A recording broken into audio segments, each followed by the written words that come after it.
Hey there. Looks like we're taking a deep dive into the future of energy today.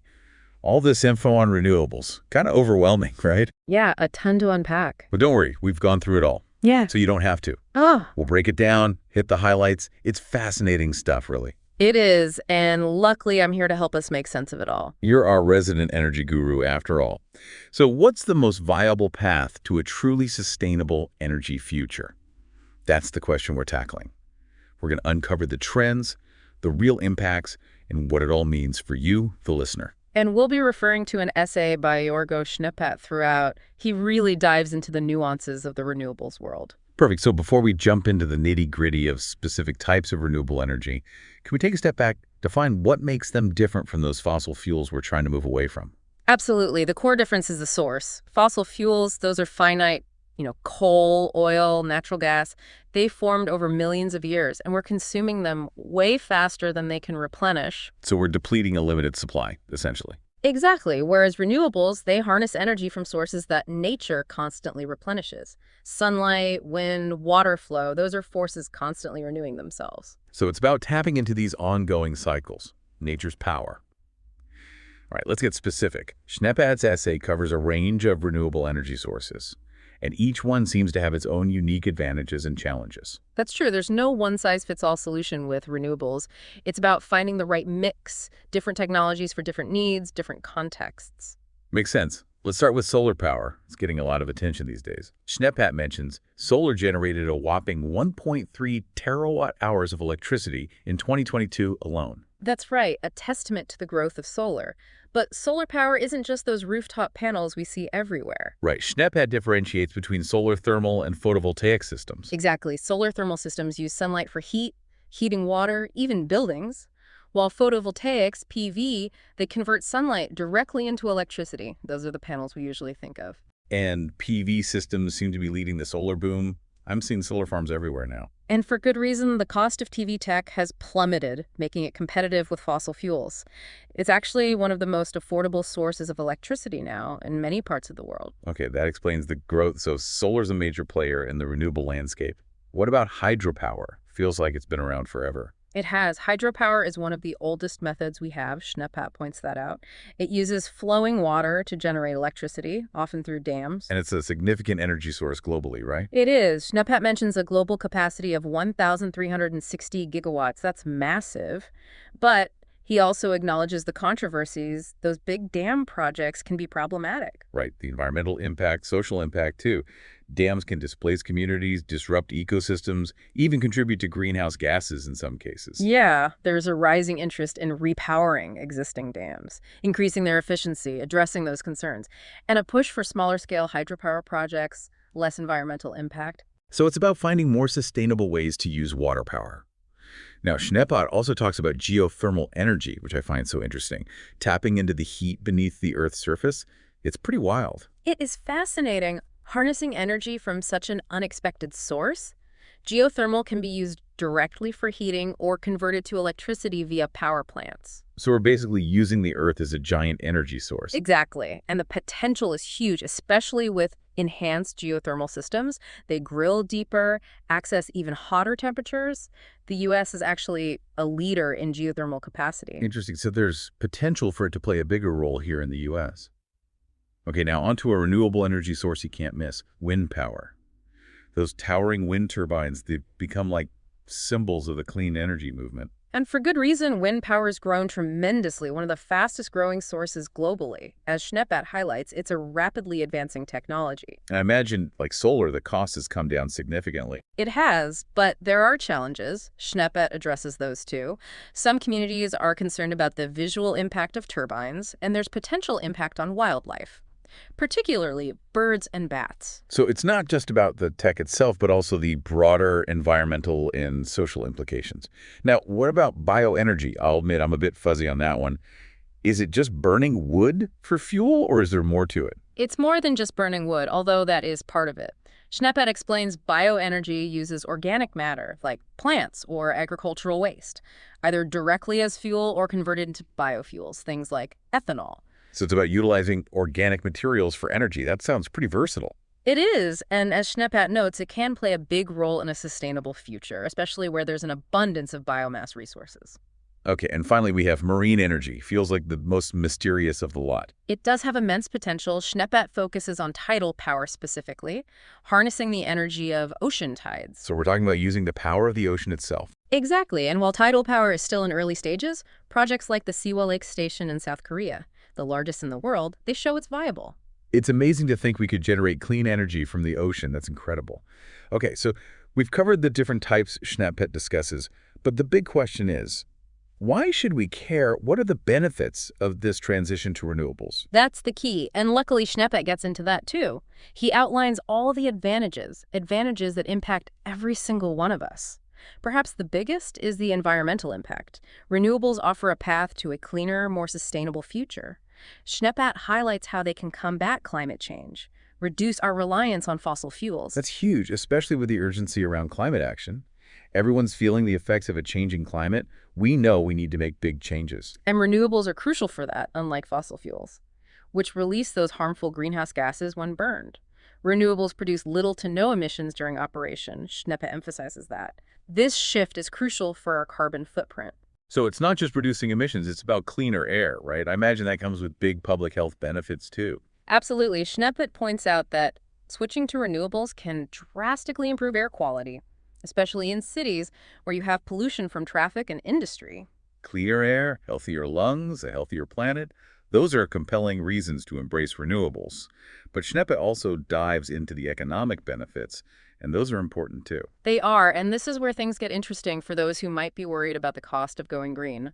Schneepat really stresses that the cost of renewable tech has been decreasing steadily, making them more and more competitive with those fossil fuels. So the myth that renewables are too expensive, that's being debunked. Exactly. In many cases, renewables are now the most cost-effective option. And the costs aren't just going down, they're becoming more predictable. That's a huge advantage. I've definitely noticed the fluctuations in my energy bills, with all the volatility in energy markets these days. The idea of stable, predictable costs is very appealing. But what about jobs? I know some people worry that a shift away from fossil fuels will mean job losses. It's a valid concern, and Schneepat addresses it head-on. He points out that, yes, there might be some job displacement in certain sectors, but renewable energy projects create a ton of jobs too. Often in manufacturing, installation, maintenance, and all that research and development, it's a growing field. So there's potential for a green jobs boom, but are those new jobs going to be in the same places where fossil fuel jobs are disappearing? I'm thinking of communities reliant on coal mining, for example. That's a critical point. It highlights the need for careful planning, investment in retraining programs. To ensure a smooth transition for those workers, Schneepat stresses that. The transition have to be managed well, support communities, create opportunities for everyone. It's not just about creating jobs, it's about creating good jobs. Jobs that provide decent wages and benefits. So a just and equitable transition to a clean energy economy. Precisely. And another benefit Schneepat highlights is energy security. Okay, tell me more about that. I've heard the term, but I'm not sure I fully understand it. It's about reducing reliance on other countries for our energy. When we rely heavily on imported fossil fuels, we become vulnerable to geopolitical instability, to price shocks like we've seen recently. Right, those global events really highlighted how interconnected we are when it comes to energy. Exactly. Renewables offer a way to diversify our energy sources, reduce that dependence on imports, strengthen our energy independence, and make us more resilient. So it's about having more control over our own energy destiny. That's a good way to put it, and Schneepat goes even further. He talks about the social benefits of renewables, too. Okay, this is getting interesting. What kind of social benefits are we talking about? He points out that these projects often come with community development initiatives. They can bring electricity to remote or underserved communities, stimulate local economies. So it's more than just clean energy. It's about empowering communities, improving lives. Exactly. Renewables can be a catalyst for positive social change. But it's also important to acknowledge that there are challenges. Transitioning to a renewable future isn't without its hurdles. Right. Schneepat doesn't sugarcoat it. Let's talk about those. What are some of the roadblocks, the things that make this clean energy transition difficult? Well, for starters, building the infrastructure for renewables, that's not always easy. We're talking about large-scale projects. They need land, resources, permits. Schneepat highlights the challenges of infrastructure development, especially those permitting and regulatory hurdles. So even with the funding and the political will, there can be bureaucratic red tape slowing things down. Yes, and sometimes those delays are significant. Schneepat uses the example of the IIJ and IRA. They allocated a lot of funding for clean energy. But even with the money there, projects get stuck in permitting processes, which can take years to navigate. So it's not just about the money, it's about streamlining the approvals, speeding things up. Exactly, and another challenge Schneepat emphasizes is stakeholder management and communication. Okay, break that down for me. What does that mean in this context? It means engaging with local communities, addressing their concerns, making sure that these projects are developed in a way that benefits everyone involved. I see how that's crucial. If you don't have the support of the people who are directly impacted, it can lead to conflicts and delays. That's right. Schneepat really stresses that community engagement is essential. It's about building trust, making sure everyone's voice is heard. So a more collaborative approach, a more inclusive approach to energy development. Now, I've also heard about the challenges of integrating renewable energy into our existing grids. Is that something Schneepat touches on? Yes, he mentions the issue of transmission limitations. Okay, I'm not sure I fully grasp that. Can you explain it? Think about it this way. Even if we produce a ton of clean energy from renewables, we need a way to transport it, get it from where it's produced to where it's needed. Our current power grids are mostly designed for those big centralized power plants, not for the decentralized nature of a lot of renewable sources. So we need to upgrade our grids to accommodate all this new renewable energy. Exactly, and as Schneepat points out, we're not moving fast enough. Only a small fraction of the needed upgrades are actually happening. You'd like a bottleneck. We have the clean energy, but we're struggling to get it where it needs to go. Good analogy. It highlights the need for investment in grid modernization. We need smarter grids, more flexible grids, grids that can handle the variability of renewables. Okay, so that's a major challenge we need to address. Oh, yeah. Is there anything else Schneepat brings up as a potential roadblock? Yes, he talks about the need for a circular economy in the renewable energy sector. That's an interesting concept. Can you explain what a circular economy means specifically for renewables? It's about maximizing the life of materials, minimizing waste. Schneepat points out that there's huge untapped potential in reusing and recycling materials. So it's not just about generating clean energy, it's about sustainable production too. Right. Think about solar panels. They have a limited lifespan, but the materials can be recovered, reused to make new panels. That's not happening enough right now. So there's room for improvement, closing the loop, creating a more circular system for renewables? There is, and Schneepat highlights the barriers. Things like cost and information barriers. Recycling solar panels can be expensive, and there's a lack of awareness about the importance of doing it. So a mix of economic and logistical challenges. Yes, and it's an area where policy and tech innovation can play a big role. Okay, so we've explored the challenges, but I want to hear about the progress too. Despite the roadblocks, there's clearly a global push for clean energy. What are some of the positive trends you're seeing? There are a lot of encouraging developments. For one, governments are taking action. Schneepat mentions policies like building codes that require solar panels in new construction, subsidies for renewable installations, carbon pricing mechanisms, things like that. So it's about creating a policy environment that incentivizes clean energy, makes it more attractive than fossil fuels. Exactly. And Schneepat notes that international cooperation is key.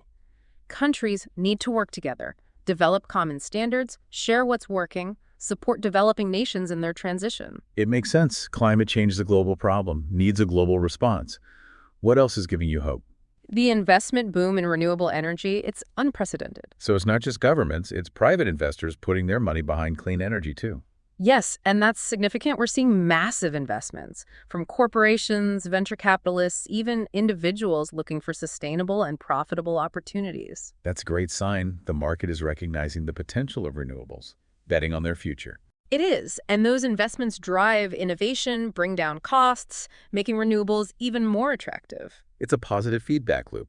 Investment leads to innovation, innovation lowers costs, lower costs attract more investment. Precisely, and this is leading to a rapid increase in deployment. Schneepat points out that we're seeing huge strides in capacity additions. So we're not just talking about pilot projects and small-scale installations anymore. No, we're talking about utility-scale solar farms, massive offshore wind farms, more and more countries where renewables are becoming the primary source of electricity. That's exciting to hear, but as you mentioned earlier, there are concerns about the distribution of this progress. Some regions are ahead, others are lagging behind. It's true, and Schneppet highlights this. Many developing countries face big barriers. Lack of access to financing, technological expertise, supportive policies, those are all roadblocks. So it's about closing that gap, making sure everyone benefits from this transition to clean energy. Exactly, and that's where international cooperation is so important. Developed countries have a responsibility to help developing nations in their efforts. Okay, we've covered a lot of ground here. The different types of renewable energy, the benefits, the challenges, the signs of progress, it's a lot to process. Now, I'm curious to dig a little deeper into the innovations that are shaping the future of this sector. Schneppet mentioned some interesting trends in his essay. Can you elaborate on those? Sure, let's start with hydropower. We talked about how large-scale projects have downsides, but the technology itself is evolving. There's a focus on making it more flexible and efficient. Flexible hydropower, that sounds intriguing. How does that work? Schneppet mentions things like variable speed turbines. They can adjust their output in real time, match fluctuations in energy demand. This allows hydropower plants to be more dynamic, respond to the variability of other sources like solar and wind. So we're making hydropower plants more responsive, more adaptable to the grid's needs. Exactly, and there's growing interest in those smaller scale projects too. They can be integrated into existing infrastructure, have less environmental impact. Funding more sustainable and less disruptive ways to harness water power. Yes, and it fits with the broader trend of decentralization in the energy sector, moving away from the big centralized plants towards a more distributed system, a mix of energy sources, including renewables. Makes sense. Okay, what about innovations in solar power? Seems like solar tech is always advancing. It is. Schneppet points out that solar has come a long way, but there's always room for improvement. We're seeing advancements in photovoltaics, making them even more efficient at converting sunlight to electricity. I've been seeing those new solar roof tiles. They blend right into your roof. Have you seen those? Are they as good as they sound? They're definitely aesthetically pleasing, and the tech is improving. But beyond looks, the focus is on increasing efficiency, reducing cost, improving durability. And those advancements are having an impact. Right. Solar is becoming more affordable and accessible all the time. It is, and Schneppet highlights the importance of research and development. We're seeing a lot of investment in new materials, manufacturing processes, even entirely new ways of harnessing solar energy. So it's an exciting time to be watching the solar sector. What about other innovations? Are there any breakthroughs on the horizon that you're particularly interested in? Several areas to watch. One that Schneppet mentions is energy storage. We talked about the intermittency of renewable energy. The sun doesn't always shine, wind doesn't always blow. So we need ways to store energy when it's abundant and release it when it's needed. Precisely, and there's a ton of research happening in this area. Advancements in battery tech, pumped hydro storage, even more innovative things like compressed air energy storage and thermal energy storage. So creating an energy buffer to smooth out the fluctuations in supply. Exactly, crucial for making renewables more reliable and dependable. Okay, what else is coming down the pipeline? What other innovations are on your radar? Smart grid technology, it's fascinating. I've heard the term, but I'm not sure I fully grasp it. Can you break it down for me? A smart grid is a modernized electricity network. It uses digital tech to improve efficiency, reliability, and sustainability. Things like real-time monitoring, two-way communication between utilities and consumers, and the integration of distributed energy resources, like those rooftop solar panels. So making the grid more intelligent, more responsive to changes in supply and demand. Exactly. Essential for integrating large amounts of renewable energy, ensuring a smooth transition to a cleaner future. I can see how that's beneficial. Managing the variability of renewables, making the most of the clean energy we produce. Precisely. And Schneppet highlights its importance for a more decentralized, more resilient energy system. Okay, so we've got innovations in hydropower, solar, energy storage, smart grids. Is there anything else you want to mention? Yes, one more I think it's particularly exciting, microgrids. Microgrids, I'm not familiar with that. What are they? A microgrid is basically a small-scale, localized power grid. It can operate independently of the main electricity grid. So like a mini power grid for a specific area, like a neighborhood or a campus. Exactly, and they can be powered by various sources, including renewables. They provide more resilience during power outages or disruptions. So if the main grid goes down, the microgrid can keep things running. That's pretty useful, especially in areas prone to extreme weather or emergencies. Right, and they can be designed for sustainability too, Mm. incorporating renewables, reducing reliance on fossil fuels. Okay, so we've covered a lot when it comes to innovations in renewable energy. It's clear that this sector is buzzing with activity. We're on the edge of some major changes. But as with any big technological shift, there are economic implications. Schneppeda acknowledges this. The transition to renewables could lead to job displacement in traditional energy sectors. And I think that's a worry for a lot of people. What happens to those workers, the people whose livelihoods depend on those industries? It's a valid concern, and it's important to face it head on. Schneppe emphasizes that, historically, technological advancements have always led to changes in the job market. Some jobs disappear, new ones emerge. The key is managing that transition responsibly, making sure workers have the support they need, the training they need to thrive in the new economy. So it's not just about creating jobs, it's about creating the right jobs, making sure workers have the skills that are in demand. Exactly, and it requires collaboration between governments, industry, educational institutions. We need to invest in retraining, apprenticeships, education that aligns with the needs of the green economy. I've been hearing a lot about green skills. What exactly does that mean? What are the specific skills that will be needed as we transition to a more sustainable future? It's a wide range of skills, technical expertise in things like solar panel installation, wind turbine maintenance, but also data analytics, software development, project management, and we need people who understand the policy and regulatory landscape of renewables. So it's not just hands-on skills. It's about understanding the bigger picture, being able to navigate a complex and evolving industry. Sounds like opportunities for people with all sorts of backgrounds and skills. Absolutely. This sector needs engineers, scientists, technicians, policy analysts, communicators. It's a dynamic and growing field. There's room for innovation and creativity. It's exciting to think about the potential for job creation, but shifting to renewables on this scale. It can't be cheap. What kind of investment are we talking about here? You're right. It's going to require significant investment. Schneppet acknowledges that. He actually says this is where things get really big, referring to the massive scale of investment needed, especially for infrastructure. Okay, paint me a picture. What are the key areas where that investment is needed? Well, grid modernization is crucial, like we talked about. We need to upgrade our grids, handle all this new renewable energy, improve their flexibility, resilience, enable the integration of things like rooftop solar. This is going to require trillions of dollars globally. Trillions. That's a staggering number. Surely no single country can handle that alone. You're right, this is a global challenge, needs a global solution. Schnepphat emphasizes international collaboration in financing this transition. We need developed countries to step up, provide financial and technical assistance to developing nations, and we need ways to share knowledge, share best practices. So it's not about competition, it's about cooperation for the collective good. Exactly. And it's not just about government funding either. We need the private sector, philanthropic contributions, innovative financing mechanisms to mobilize the resources for this transition. So a multifaceted approach to a complex challenge. Well, we've covered a lot of ground here today, explored the different facets of the renewable energy revolution. Based on Schneppot's insights, we've talked about the technologies, the benefits, the challenges, the innovations, the economic implications. It's a lot to take in. As we wrap up this deep dive, what are your key takeaways? What should our listeners walk away with today? I think the most important thing is that this transition to renewable energy, it's not just a possibility, it's a necessity. We're facing a climate crisis. We need to act now, reduce our reliance on fossil fuels, move to a cleaner, more sustainable energy future. Schnepphat's essay drives that point home.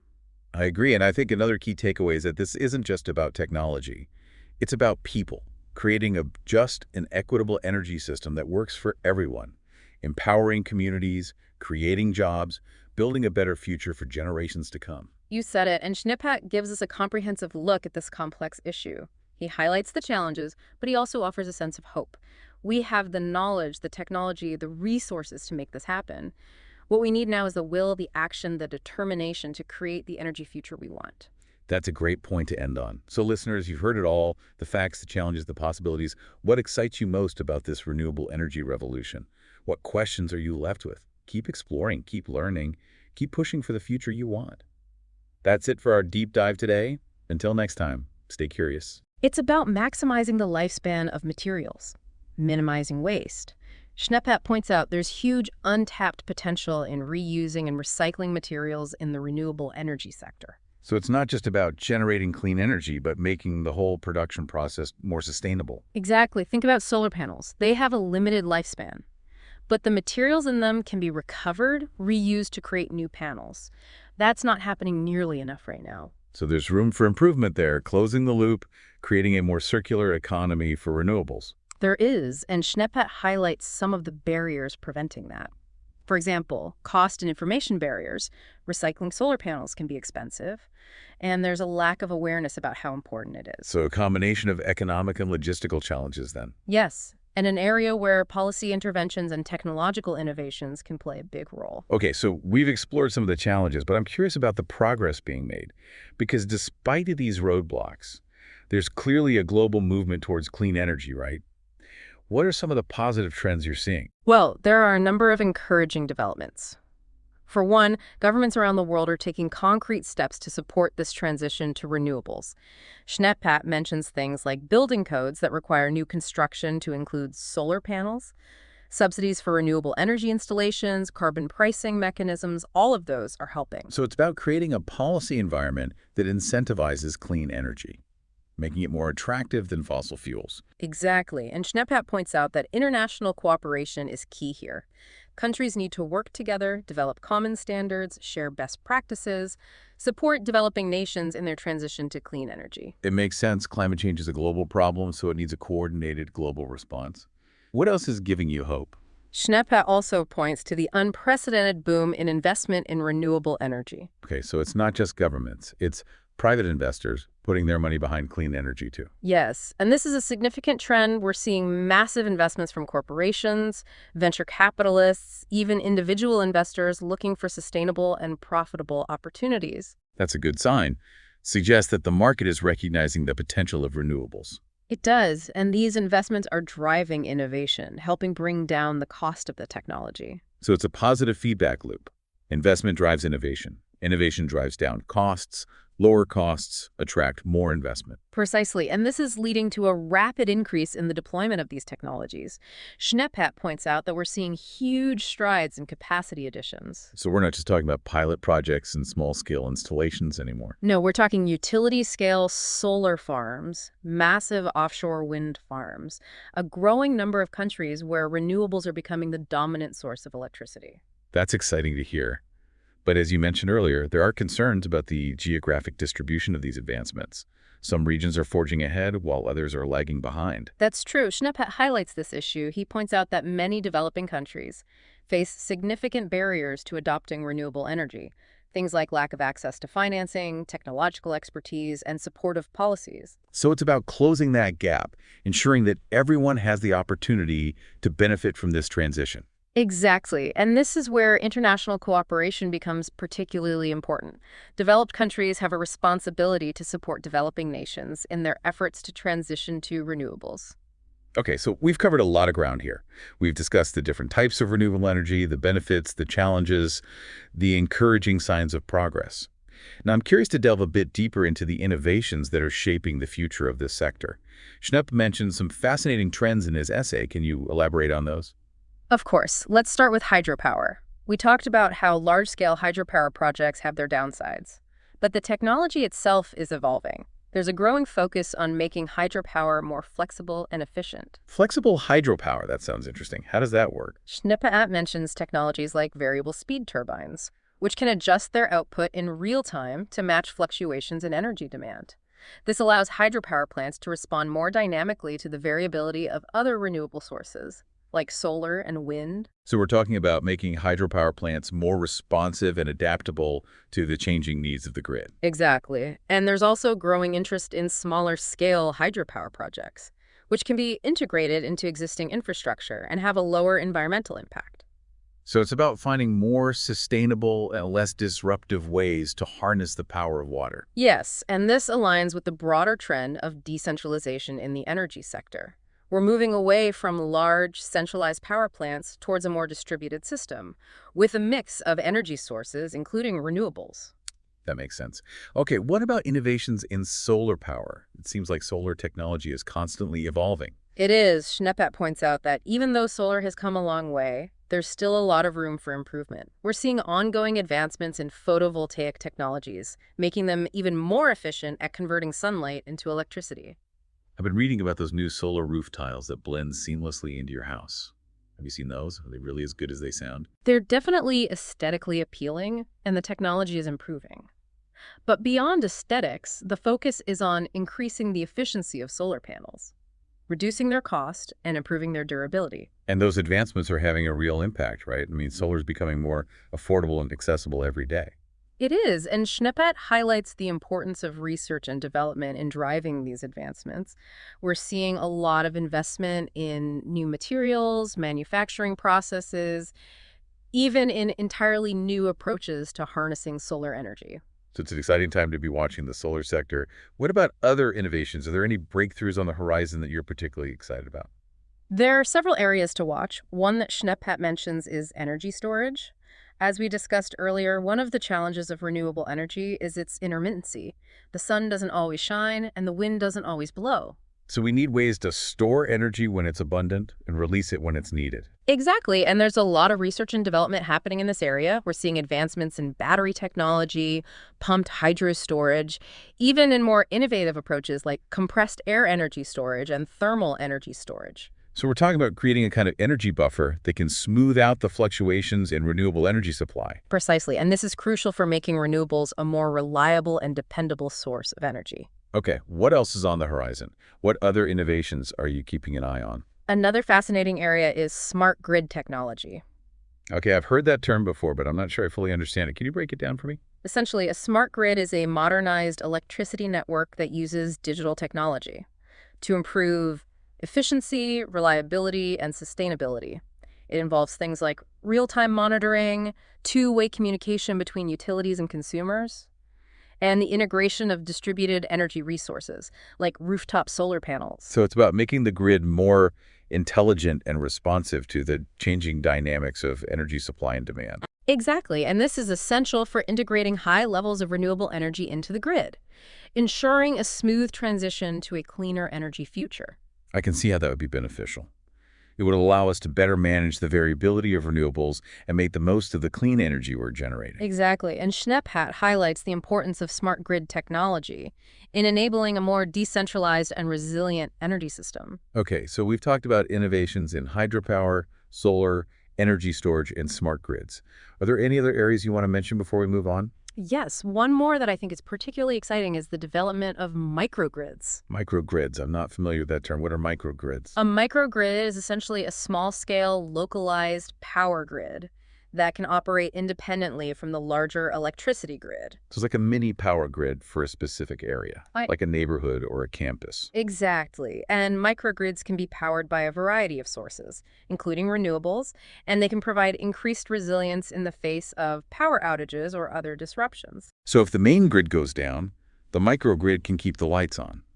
That sounds pretty useful, especially in areas that are prone to extreme weather events or other emergencies. Exactly. And microgrids can also be designed to operate in a more sustainable way, incorporating renewable energy sources and reducing reliance on fossil fuels. Okay, so we've covered a lot of ground when it comes to innovations in the renewable energy sector. It's clear that the renewable energy sector is just buzzing with innovation. Sounds like we're on the cusp of some really big changes. But as with any major shift, there are economic implications to think about. Schnepphat touches on this. He points out that this transition to renewables could disrupt jobs in the traditional energy sector. I think that's a real concern for a lot of people. What happens to the workers, the people whose livelihoods depend on those industries? You're right. It's a valid concern, and we have to address it. Schneppe emphasizes that historically, these kinds of technological advancements always lead to shifts in the job market. Some jobs become obsolete, and new opportunities emerge. The key is managing that transition, making sure that workers have the support they need, the training they need to succeed in this new economy. So it's not just about creating jobs, it's about creating the right kinds of jobs, making sure people have the skills that are in demand in this new world. Exactly. It requires a collaborative effort, governments, industry, educational institutions all working together. We need to invest in retraining programs, apprenticeships, educational initiatives that align with this new green economy. I've been hearing a lot about green skills. What does that even mean? What are the specific skills that will be in high demand as we transition to this more sustainable future? That's a great question. It's a wide range of skills, technical expertise in things like solar panel installation and wind turbine maintenance, but also things like data analytics, software development, project management. And there's a growing need for people who understand the policy and regulatory landscape of the renewable energy sector. So it's not just hands-on technical skills, it's also about understanding the bigger picture, how this transition works. It sounds like there are opportunities for people with all sorts of backgrounds and skill sets to contribute. Absolutely. This sector needs engineers, scientists, technicians, policy analysts, communicators, and so many more. It's a dynamic and growing field, a lot of room for innovation and creativity. It's pretty exciting to think about all the possibilities, the potential for job creation here. But shifting to renewables on a massive scale like this, it can't be cheap. What kind of investment are we talking about? You're right, it's going to take significant investment. Schneppet doesn't shy away from that. He says this is where things get really big, talking about the sheer scale of investment needed, particularly in infrastructure. Okay, give me a picture. What are some of the key areas? Well, grid modernization is critical, like we discussed earlier. Upgrading our electricity grids to handle the influx of renewable energy, making them more flexible and resilient. Enabling the integration of distributed energy resources like rooftop solar panels. That alone will require trillions of dollars in investment globally. Trillions of dollars. That is a staggering number. I can't imagine any single country could handle that alone. No, you're right. It's a global challenge that needs a global solution. Schnepa really emphasizes that international collaboration is key to financing this transition. Developed countries need to step up, provide financial and technical assistance to developing nations, and we need mechanisms to share knowledge and best practices. So it's not about competition, it's about cooperation, working together for the common good. Exactly. And it's not just about government funding either. We need private sector investment, philanthropic contributions, and some creative financing mechanisms to mobilize the resources we need for this transition. A multifaceted approach to a complex challenge, that's for sure. Well, we've covered a lot of ground here, exploring the many aspects of the renewable energy revolution based on Schneppat's insights. We talked about the technologies, the benefits, the challenges, the innovations, the economic implications. It's a lot to process. Yeah. As we wrap up this deep dive, what are your key takeaways? What should our listeners walk away with today? I think the most important takeaway is that the transition to renewable energy isn't just a possibility, it's a necessity. We're facing a climate crisis, and we have to act, and we have to act quickly.